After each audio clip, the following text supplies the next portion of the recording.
yung pagkuha pala dito guys na lisensya, ano rin, medyo basta nagdadrive ka naman,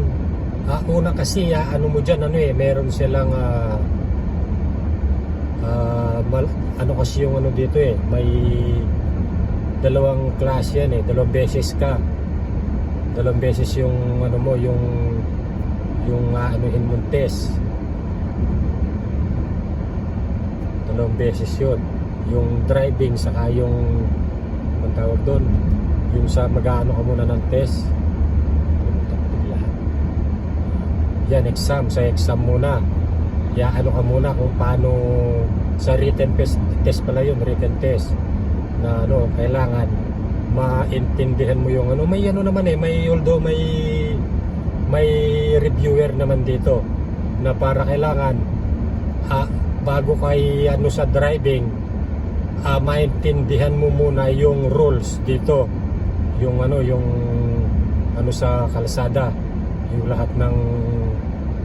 bawal sa lahat ng regulation, kailangan maintindihan mo muna bago kanila i-driving test, kailangan maipasa mo muna yon.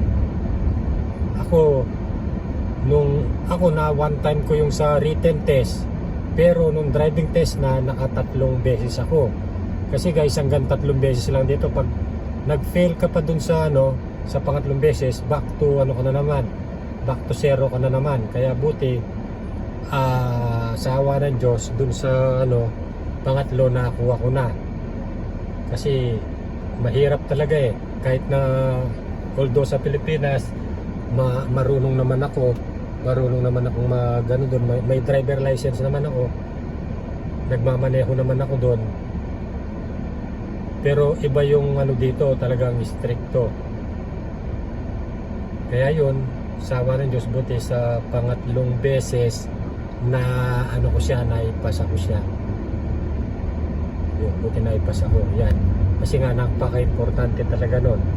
yun. Tapos ngayon, awa ng Diyos, may na ako, nakapag-drive na ako sa papasok sa trabaho, hindi tulad dati kapag hindi ka pa nagdadrive, yun nga, pagod ka na sa trabaho, mas mapapagod ka pa sa pag-uwi, kasi nga may lalakarin ka, kasi halos naman kasi ng mga bahay nasa looban yan kasi ang nasa harapan ng kalsada halos business lahat yan, kaya yung mga bahay nasa looban, ang mga bus nasa main road lang sila, kaya yun nga, yung lalakarin mo ang layo talaga. Pero nung panahon na yun, kasi hindi pa uso yung electric yung mga electric bike, electric scooter, siguro kung mga nung panahon na yun, kasi 10 years na ako dito guys more than 10 years na pala, siguro nung pagdating ko, uso na yung mga electric bike na yun o scooter nagganon siguro ako habang hindi pa ako nagmamaneho, para hindi ako napapagod sa paglalakad. Yun nga guys, kasi kapag summer talaga napakainit tapos maglakad ka pa ng malayo, hapo ka na sa trabaho, mas mapapagod ka pa sa paglalakad. Yun guys, malapit na tayo sa McDonald's.